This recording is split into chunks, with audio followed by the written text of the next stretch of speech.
there, from Bugeye Guys, and today I just wanted to show you this stunning red car that we have just gone through for a customer. Beautiful engine bay, aluminum radiator, alternator, new carburetors, electronic ignition, all kinds of things that we've gone through and spruced up for this client in Texas. And I wanted to take you for a drive and talk to you about a couple of things that we do in our process, and also this massive suspension and ride quality transformation that we've done on this car. So what you're seeing right now is kind of my last test drive after we've fixed about 100 different items. Of course, the horn works and everything works now because we've gone through it all. And more now that these cars are all, pushing 65 years old, there's just such a long punch list. One of the things here, I'm holding the wheels straight, noticing that the car tracks to the left. So we want to align and center the steering wheel. We've worked on the front suspension, so before the car leaves, we want to make certain that the steering wheel is straight when the car is straight. And that's just one of, perhaps hundreds of things that we're going through. We've put on a larger dash mirror. We've also put a bullet mirror in the windshield stanchion on the left, to the left of my left hand, a locking choke handle to allow me to set the idle speed. The car runs and drives great.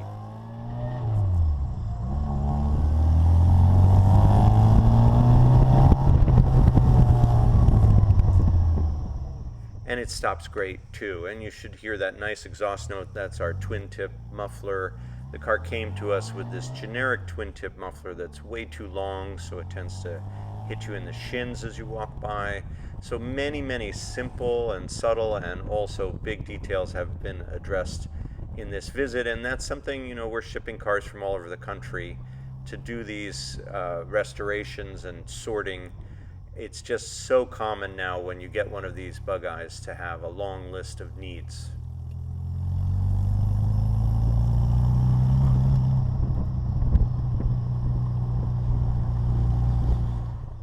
Now this is a quiet parking lot until I come along, of course, but it gives us a chance to sort of see how well the car handles with nothing in the way other than some light poles, of course, but we want to make sure that when the client takes it out and drives it hard that there are no issues.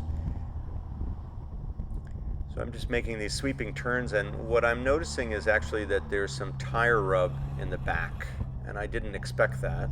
We had just put new leaf springs in the car, so it's really valuable that I was able to do this drive and diagnose this. And we'll need to put some rear wheel spacers on the rear of this car to get rid of the tire rub. Now this is one of the reasons why we don't recommend 175 tires.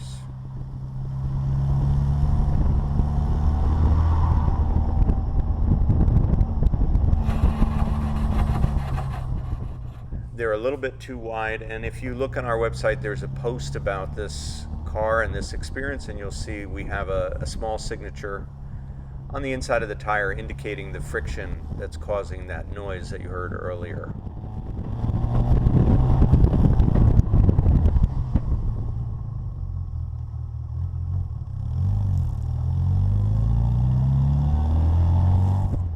And of course, I'm testing the brakes. I'm not stopping at the stop sign, so I'll save you the trouble of posting all that on the YouTube comments. But nonetheless, the brakes work great on this car, and really the car is ready to go other than centering the steering wheel and addressing the wheel spacers. So the 175 tires are just a little too wide. We use 165s instead. The other thing that I'm testing here is this new, the ride quality. And that's something, if you haven't driven 400 Bugeyes like I have, you probably wouldn't even think about. They're small, short sports cars, so you probably don't expect them to ride really well.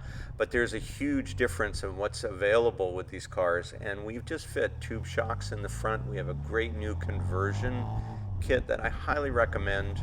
It allows you to get rid of these silly lever shocks as much as they really produce a nice ride. 65 years after they were built, they just don't work very well. We get them rebuilt. The rebuildings, they work well for a short time, then they start leaking again. They lose their firmness. They end up with dead spots. And we spend way more time hassling with lever shocks than we'd like to admit. It's just a constant issue because when you hit a bump, if the damping isn't perfect through the whole range, you get a flutter in the steering wheel, and it's just, you got to get new lever shocks and start over again, mail them in, get them rebuilt, because the cores are all recycled and the cores are old now. So this tube shock conversion is really a nice upgrade, and I'm delighted that it tested so well in the drives on this car, and we'll be using it a lot more for our future builds. So if you have a car that needs sorting, we'd be delighted to pick it up and bring it here and go through this process.